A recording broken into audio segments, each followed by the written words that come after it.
છેલ્લા લેક્ચરમાં આપણે કાર્બન ડાયોક્સાઇડના વહનની વાત કરી હતી.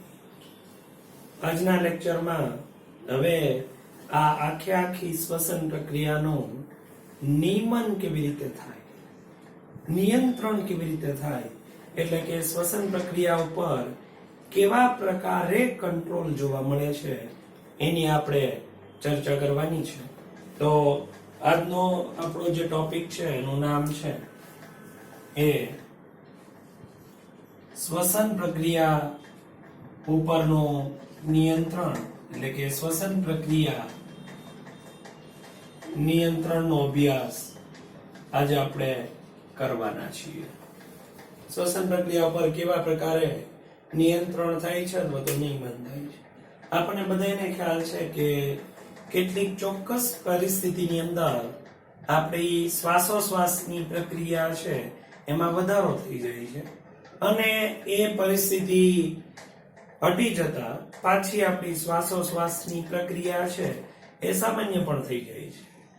એટલે કે શ્વાસોશ્વાસની પ્રક્રિયામાં વધારો કે ઘટાડો આપણે એમ કહી શકીએ. એના માટે આ શ્વસન પ્રક્રિયાનું નિયંત્રણ કેવી રીતે થાય છે એ સમજવું જરૂરી છે.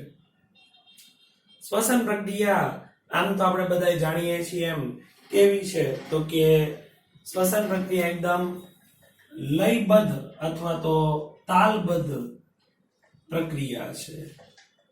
શ્વસન પ્રક્રિયા લયબદ્ધ અથવા તો કેવી, તો કે તાલબદ્ધ પ્રક્રિયા છે. બરાબર છે. એનો અર્થ કે શ્વાસ પછી ઉચ્છ્વાસ, વળી પાછો શ્વાસ પછી ઉચ્છ્વાસ, આવી ક્રમિક થતી ઘટના આપણને જોવા મળે છે. આના માટે જવાબદાર આપણે ઓબ્વિયસલી આપણા મગજની અંદર જ તે શ્વસનના કેન્દ્રો આવેલા છે. તો મનુષ્યના મગજમાં આ શ્વસન પ્રક્રિયાના કેન્દ્રો છે એ આવેલા છે. વૈજ્ઞાનિકોની હાઇપોથેસિસ પ્રમાણે, એટલે કે અલગ અલગ વૈજ્ઞાનિકોના માનવા પ્રમાણે, હાઇપોથેસિસ એટલે કે બંને વૈજ્ઞાનિકોની જે ટીમે આ શ્વસન કેન્દ્રોને લઈને જે રિસર્ચ કર્યું છે એ બે અલગ અલગ થિયરી છે અને બે થિયરી આજ સુધી ખોટી નથી પાડી શકાણી. એટલે બે થિયરી સ્વીકારીને આપણે ચાલીએ છીએ કે મગજમાં શ્વસનના કેન્દ્રો એકચ્યુઅલમાં કઈ જગ્યા ઉપર છે. તો આપણા મગજની અંદર એક વિસ્તાર આવેલો છે. તો પહેલા શ્વસન કેન્દ્રની જે થિયરી છે એ મગજનો એક વિસ્તાર, જેને આપણે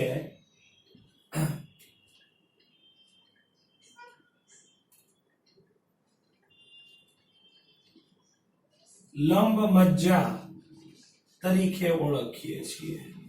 લંબ મજ્જા એટલે જેને ઇંગ્લિશમાં મેડ્યુલા ઓબ્લોંગેટા કહેવાય. આ લંબ મજ્જા વિસ્તાર એટલે કે આપણું એમ કહેવાય કે પશ્વ મગજ, આ પશ્વ મગજનો એરિયા, અને આપણે સાદી ભાષામાં આને નાનું મગજ કહીએ છીએ. તો આ લંબ મજ્જાની અંદર આપણા શ્વસનના કેન્દ્રો આવેલા છે, જે આપણી શ્વસન પ્રક્રિયાની લયબદ્ધતાને જાળવવાનું કામ કરે છે.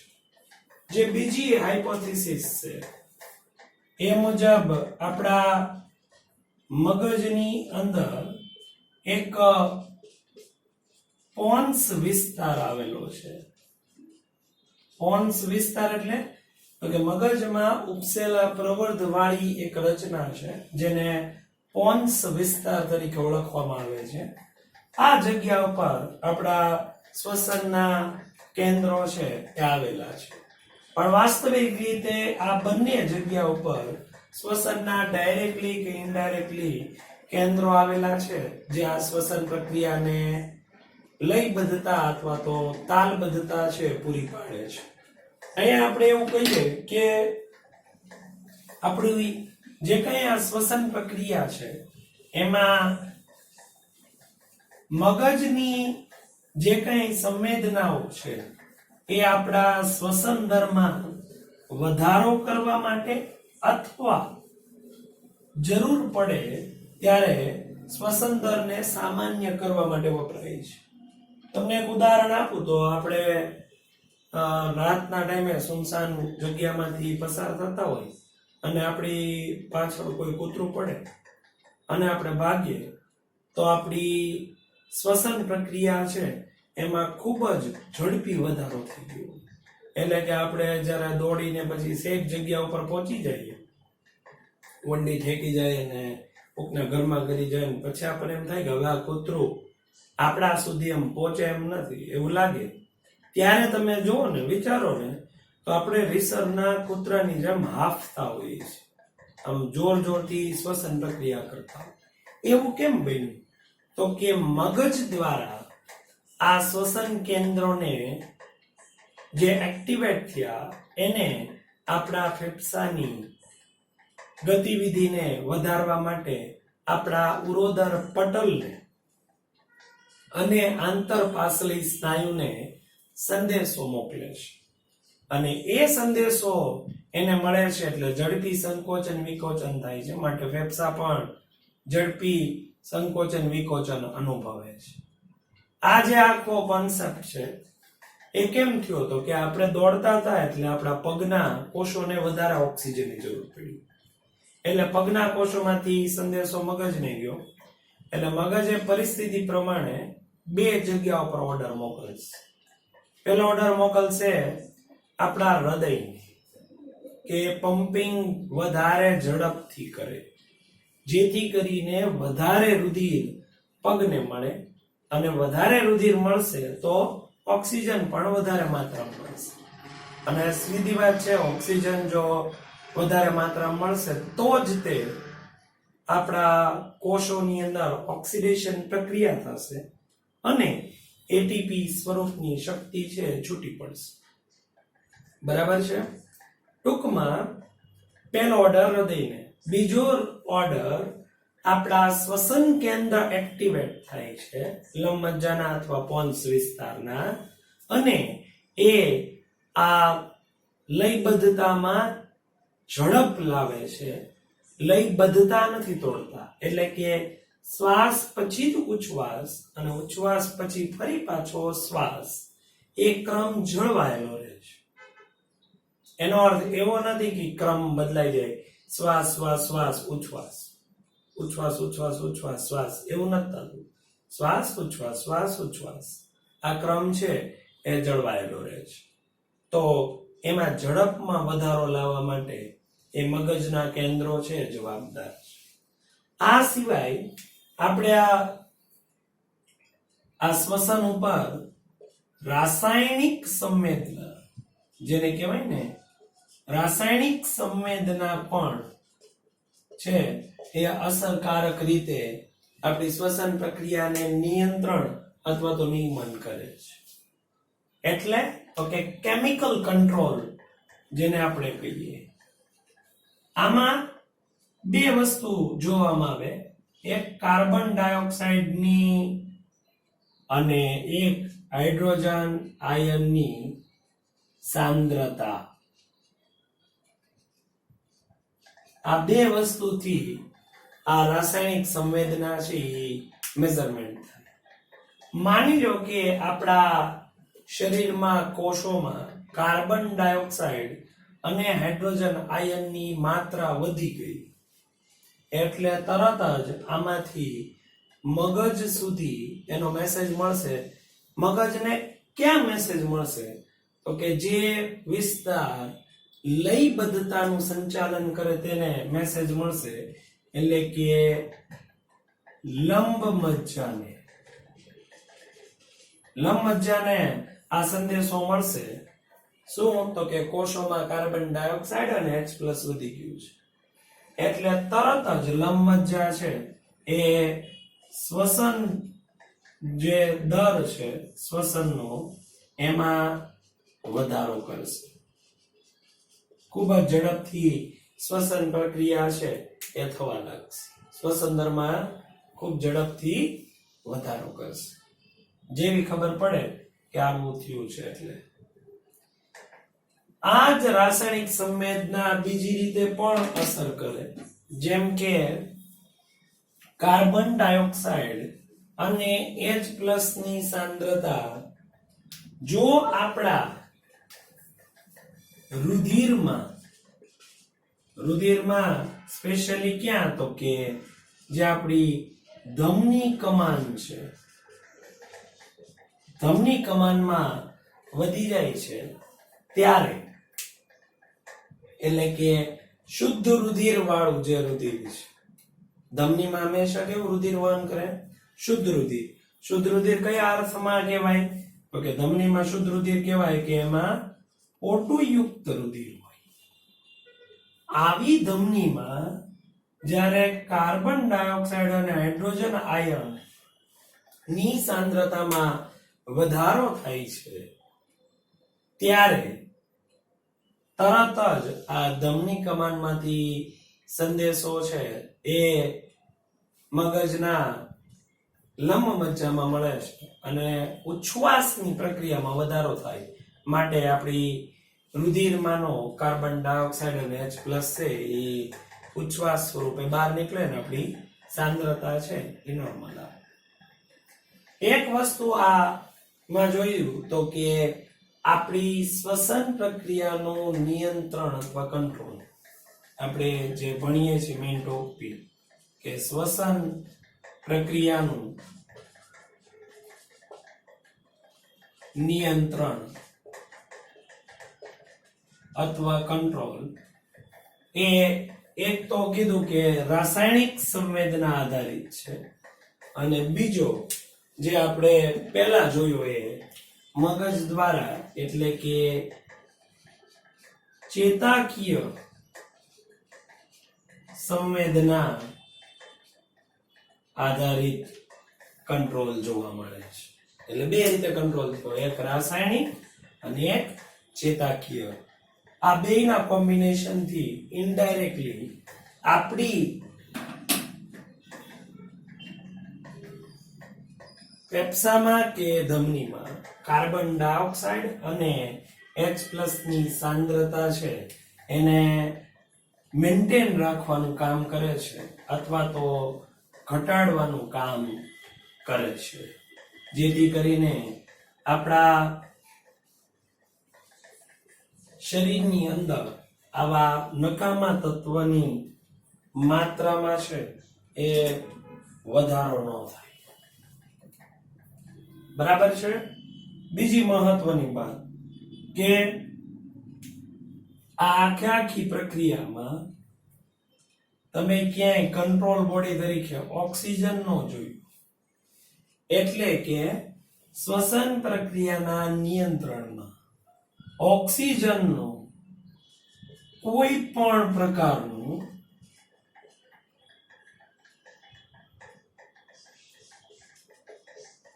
રોલ નથી, એટલે કે કોઈ પણ પ્રકારની અસર જોવા મળતી નથી.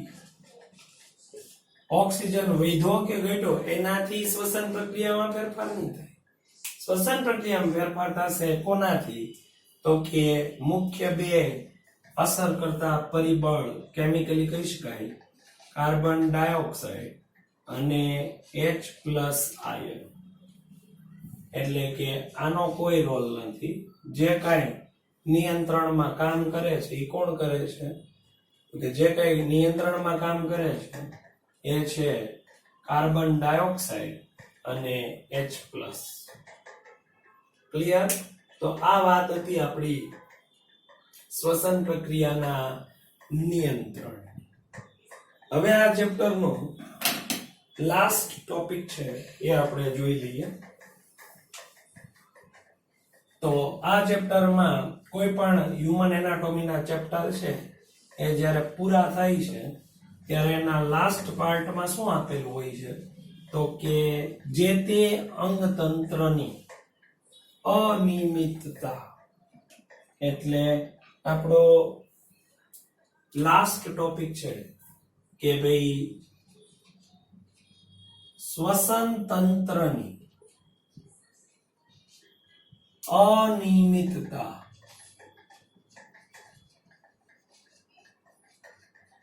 એટલે કે ડિસઓર્ડર ઓફ રેસ્પિરેટરી સિસ્ટમ.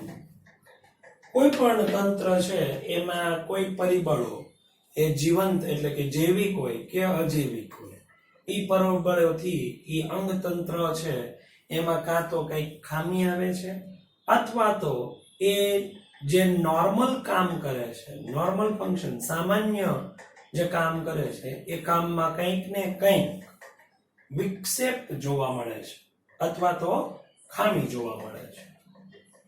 એવા શ્વસન તંત્રની અનિયમિતતાની આપણે વાત કરવાની છે.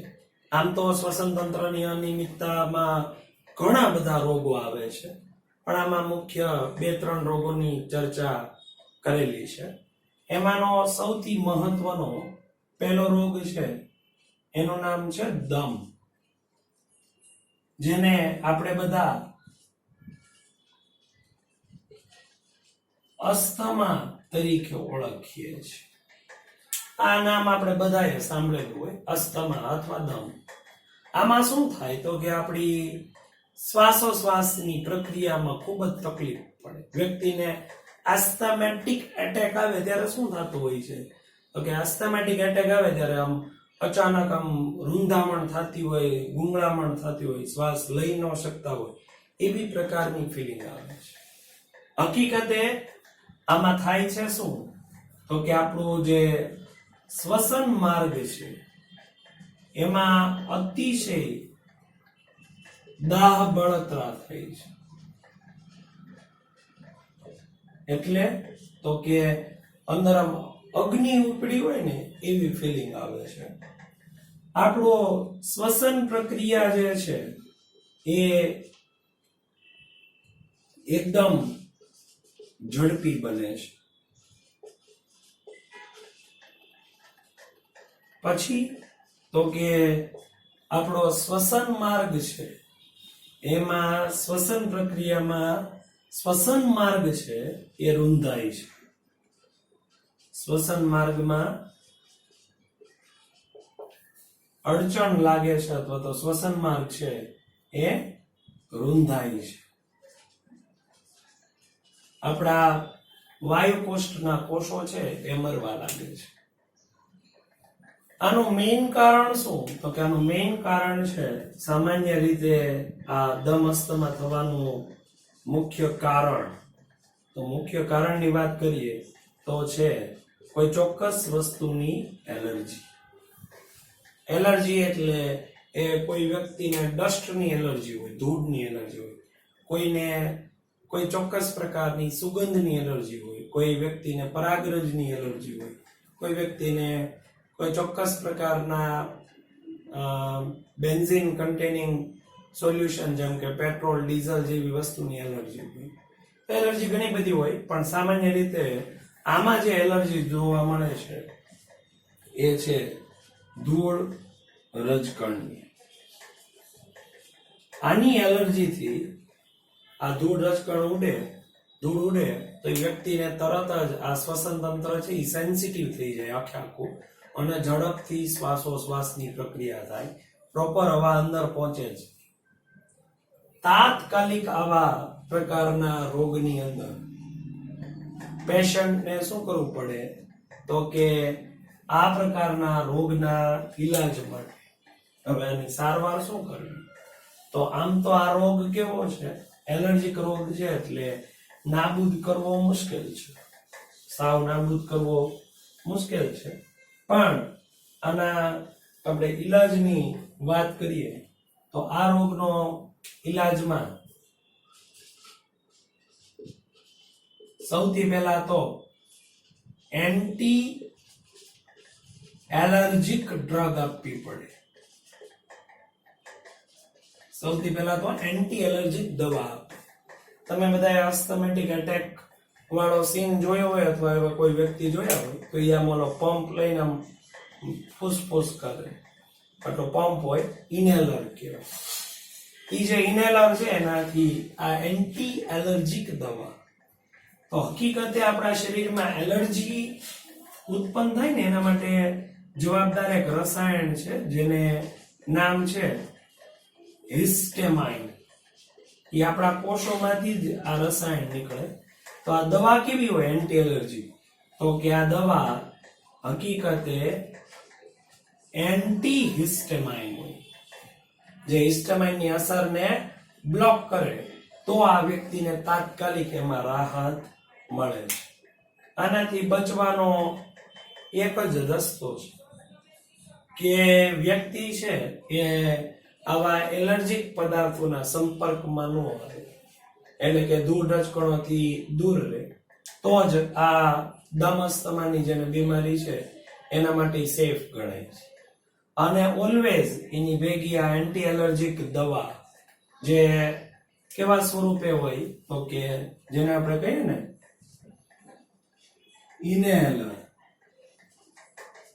ઇનેલર સ્વરૂપે હોય, એ ભેગું રાખવું પડે.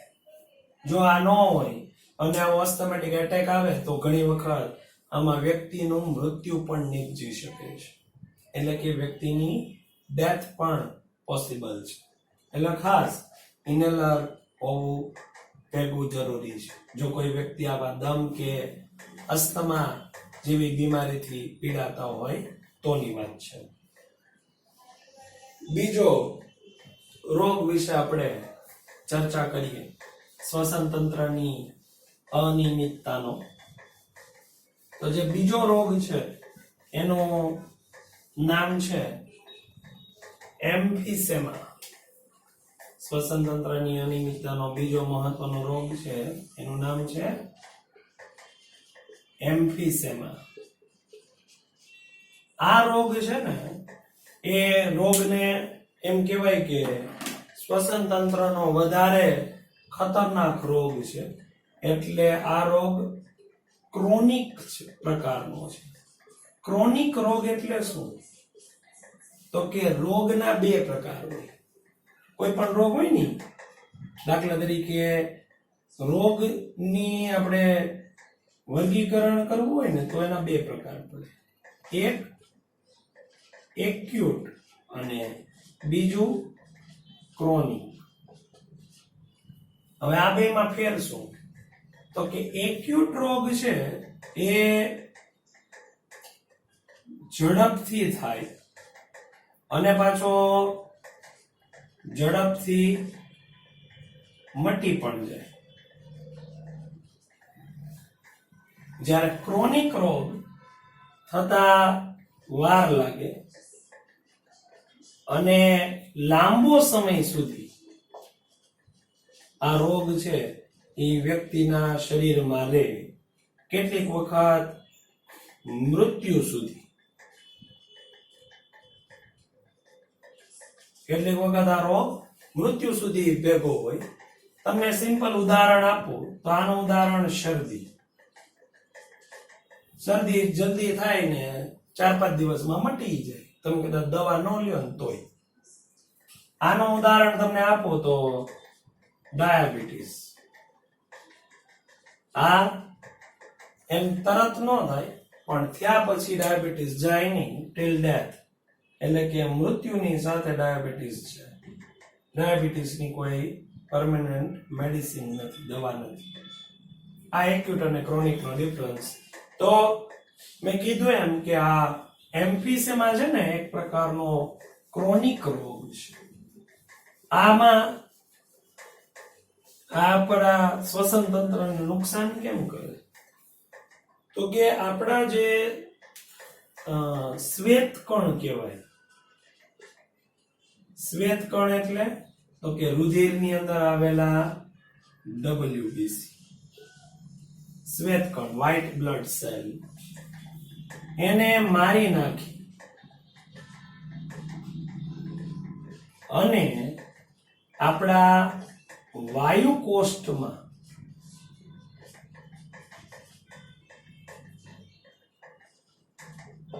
ભરાવો કરે છે. શ્વસન માર્ગમાં આમ તો શ્વસન માર્ગમાં અતિશય ખૂબ વધુ માત્રામાં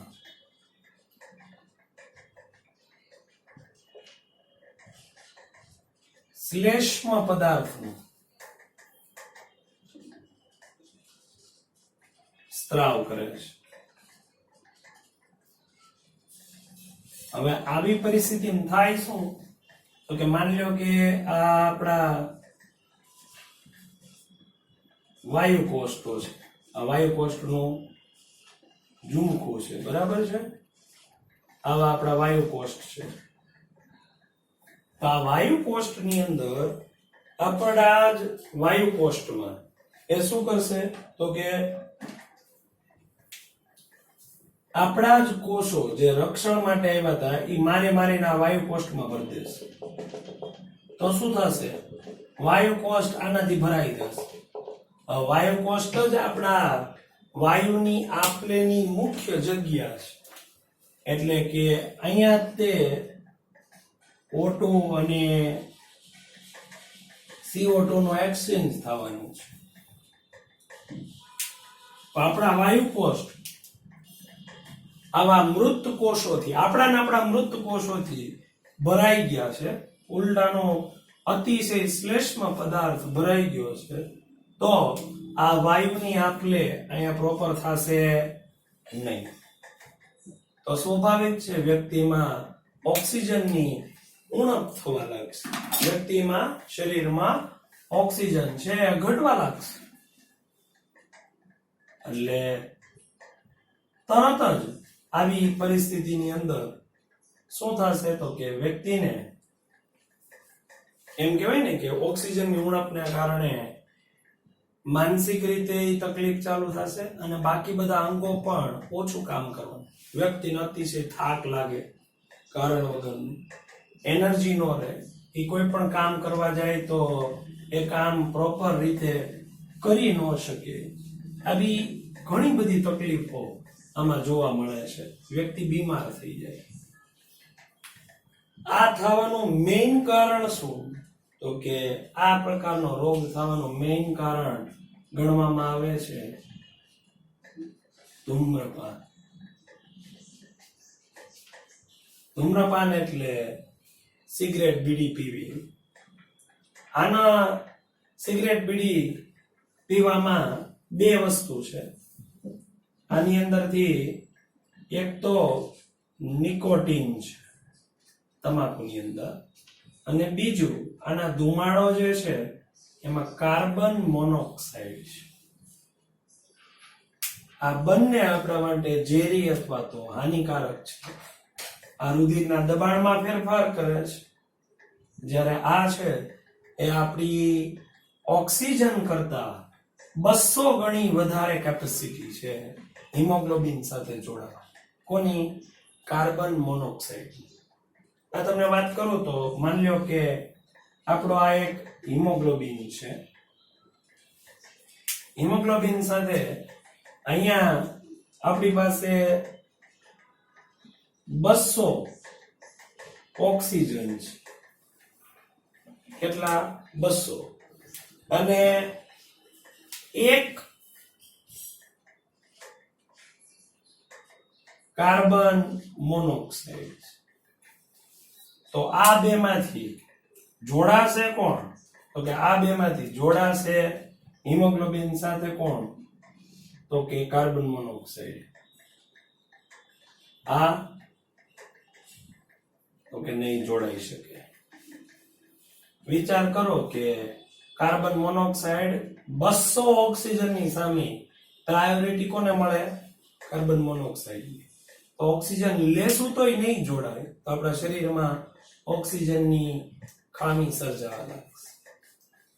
આ એન્ટીબાયોટિકની ટ્રીટમેન્ટ કરવાથી બહુ વાંધો આવતો નથી, પણ આ રોગ ક્રોનિક છે એટલે વારંવાર ઉથલો મારે છે. એટલે મટી જાય, દવા લઈએ તો વાંધો નથી આવતો, પણ થોડોક ટાઈમ પછી પાછી આ રોગ છે એ ફરી પાછો થાય છે. એટલે કે વારંવાર ઉથલો મારતો આ રોગ છે એ જોવા મળે છે. એમપીસીમાં શ્વસન તંત્રનો પ્રમાણમાં ગંભીર બીમારી કહી શકાય.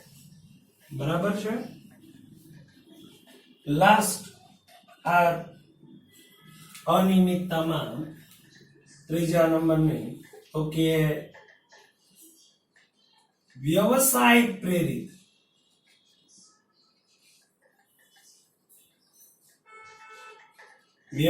પ્રેરિત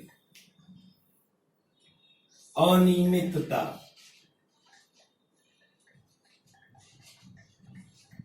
તો આમાં શું હોય છે? તો કે આપણા ઘણા બધા એવા પ્રોફેશન છે, વ્યવસાય છે કે જેને કારણે આપણા શ્વસન તંત્રની આવી અનિયમિતતાઓ થઈ શકે છે.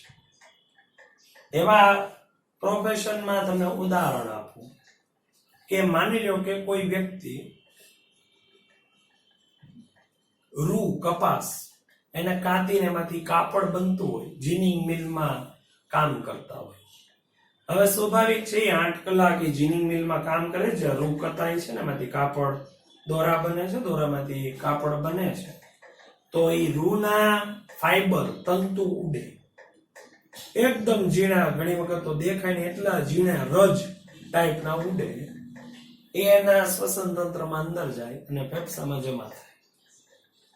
તો આવા જે દાખલા તરીકે જીનિંગ મિલમાં કામ કરે છે, એટલે આ રૂના જે તંતુ છે જેને આપણે ફાઈબર કહીએ ઇંગ્લિશમાં, આ આપણા શ્વસન તંત્રમાં જમા થાય તો અમુક વર્ષ પછી આપણા વાયુ કોષ્ઠમાં આ ફાઈબર જ હશે કેટલાય બધા. 500 ગ્રામ તો રૂ નીકળે ફેફસામાં દાખલા તરીકે. તો આ પ્રકારનો રોગ થાય ને એને ફાઇબ્રોસિસ કહેવાય. કેવો? તો કે ફાઇબ્રોસિસ નામથી આ પ્રકારનો રોગ છે એ ઓળખાય છે. માન લો કે કોઈ વ્યક્તિ પથ્થરમાંથી કપચી બનાવતી યુનિટમાં કામ કરે છે, જેને આપણે દેશી ભાષામાં ભડિયા કહીએ ને, એમાં ઓલા પથ્થરમાંથી તોડીને કપચી બનતી હોય. તો ત્યાં કેટલી બધી આવી રજ ઉડતી હશે પથ્થરની. પથ્થર કપાય તૂટે એટલે એની રજ ઉડે ને, કેટલી બધી રજ ઉડતી હશે. તો આવી જે રજ ઉડતી હોય, આવી રીતે જે કામ કરતા હોય ત્યાં, તો શું થાય? તો કે આ પ્રકારની રજ ઉડે અને એ પથ્થરવાળી વસ્તુ જમા થાય તો માટી, જેની માટે સાયન્ટિફિક શબ્દ છે સિલિકા. સિલિકા એટલે માટી, બરાબર? સિલિકા. તો આનાથી જે રોગ થાય, આવી રેતીની રજ જમા થાય, એને કહેવામાં આવે સિલિકોસિસ. જેમ ઓલું ફાઈબર જમા થાય એટલે ફાઇબ્રોસિસ, તો આ સિલિકા જમા થાય, સિલિકા એટલે રેતી, તો સિલિકોસિસ તરીકે ઓળખવામાં આવે છે. એવો તે કોઈ વ્યક્તિ પેસ્ટિસાઇડ્સ કંપનીમાં કામ કરતા હોય, એટલે કે જંતુનાશક દવા બનાવવાના કારખાનામાં કોઈ કામ કરતા હોય, તો આવા વ્યક્તિને તો કે જંતુનાશક દવા એટલી ઉડે તો પણ એના શ્વસન તંત્રમાં તકલીફ થઈ શકે. અને એ સ્વાભાવિક છે, સામાન્ય એટલે કે નોર્મલ છે, આવી તકલીફ બની શકે. તો એને આવા તો કેટલાય વ્યવસાય પ્રેરિત રોગ થાય. આ તો મુખ્ય 1-2 ની વાત છે. જેમ કે અબરખની ખાણમાં કામ કરતા હોય, તો અબરખને શું કહેવાય? ખ્યાલ છે ઇંગ્લિશમાં? અબરખને કહેવાય એસ્બેસ્ટોસ. તો એસ્બેસ્ટોસ એટલે જેને આપણે અબરખ તરીકે ઓળખીએ છીએ. અને આની ખાણમાં કામ કરતા હોય તો એવા વ્યક્તિને એસ્બેસ્ટોસિસ નામનો રોગ થઈ શકે છે, અબરખની ખાણમાં કામ કરતા હોય. એવી તમે ટ્રાફિક પોલીસનું ઉદાહરણ લઈ લો, તો ટ્રાફિક પોલીસની 8 કલાકની ડ્યુટી ટ્રાફિકની સિગ્નલની વચ્ચોવચ છે, જ્યાં બધી સાઈડથી આવા કાર્બન મોનોક્સાઇડ વાળા વાયુનું પોલ્યુશન છે એ ખૂબ ઊંચી માત્રામાં જોવા મળે છે. તો શું થાય? તો કે એને એવા કાર્બન મોનોક્સાઇડને કારણે લાંબા ગાળે એટલે કે તરત નહીં, મહિનામાં નહીં, 5-10 વર્ષે એના ફેફસા છે નબળા પડે છે. એના ફેફસામાં જે ઓક્સિજન સંગ્રહ કરવાની કેપેસિટી હોય અથવા તો ઓક્સિજનની એક્સચેન્જ કરવાની જે કેપેસિટી હોય એમાં ઘટાડો થઈ જાય. તો આવી તકલીફો થતી હોય છે. તો તમે વિચાર કરો કે એવા કેટલાય વ્યવસાય છે, જંતુનાશક દવામાં કામ કરવું, કોઈ કેમિકલ ફેક્ટરીમાં કામ કરવું, પથ્થરની ખાણમાં કામ કરવું, રૂના જીનિંગ મિલમાં કામ કરવું. આવા તો કેટલાય વ્યવસાય છે કે જેનાથી આપણા શ્વસન તંત્ર છે એ બહુ નુકસાન પામે અથવા તો નબળું પડે છે. તો આ તો આપણી વ્યવસાય પ્રેરિત અનિયમિત. આમ તમે જુઓ તો ઓલ ઓવર આપણું ચેપ્ટર અહીંયા ગુજરાત બોર્ડ પ્રમાણે પૂરું થઈ ગયું છે. નીટની માટે જો તમને કહી દઉં તો બાયોલોજી માટે સ્પેશિયલી નીટ એટલે આપણી 11th 12th બાયોલોજીની ટેક્સ્ટ બુક. ટોટલ નીટમાં 90 MCQ પૂછાય, એમાંથી 85 MCQ એવરેજ. આ વખતના રિસન્ટ પેપરનું ઉદાહરણ તમને આપું, 85 MCQ ટેક્સ્ટ બુક બેઝ હતા. એટલે ટેક્સ્ટ બુકનો આપણે વર્ડ ટુ વર્ડ ક્લિયર કરી લઈએ તો બાયોલોજીમાં નીટ પોર્શનમાં કોઈ તકલીફ નહીં પડે. છતાંય એમાં કઈ એક્સ્ટ્રા જરૂરી ઇન્ફોર્મેશનો છે એ હું આપતો જ રહીશ, પણ ટેક્સ્ટ બુકનો વર્ડ ટુ વર્ડ આવડવું, જે લાઈન ઉપર હું ભાર મૂકું એ ખાસ હાઇલાઇટ કરી લેવી. અને હોમવર્કમાં પણ જે મેં ટોપિકનું નામ લખ્યું એ ટોપિક પોઈન્ટ વાઇઝ બનાવી અને લખવાનું છે. બીજું મેં તમને લાસ્ટ ટાઈમ કીધું હતું કે બધાએ ટેલિગ્રામ નામની એપ્લિકેશન ઇન્સ્ટોલ કરી લે, જેથી કરીને નેક્સ્ટ ચેપ્ટર નંબર 18 દેહ જળ અને પરિવહનના વિડીયો છે એ એમાં મૂકવા છે.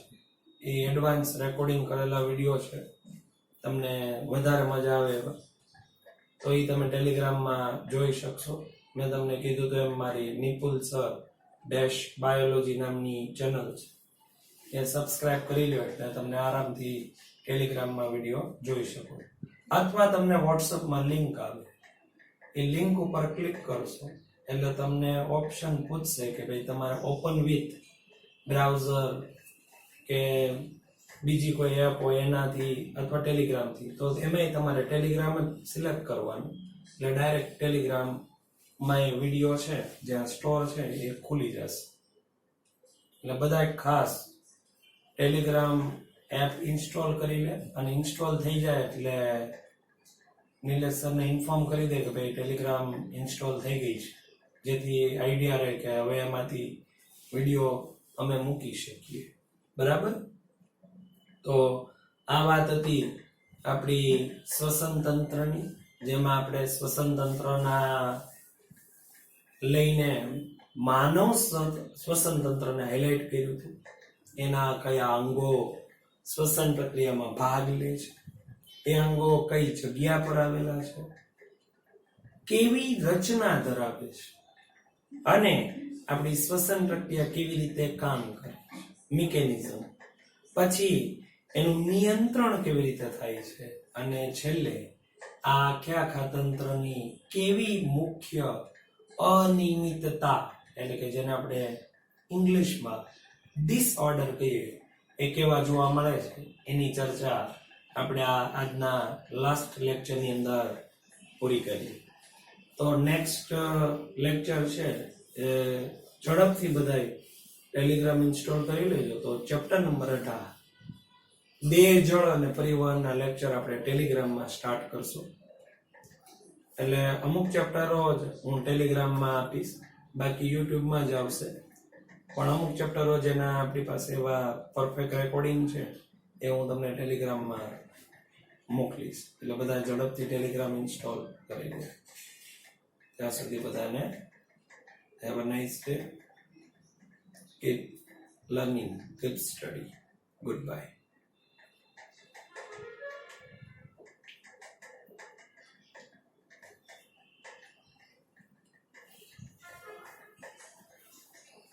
શું સ્ટોપ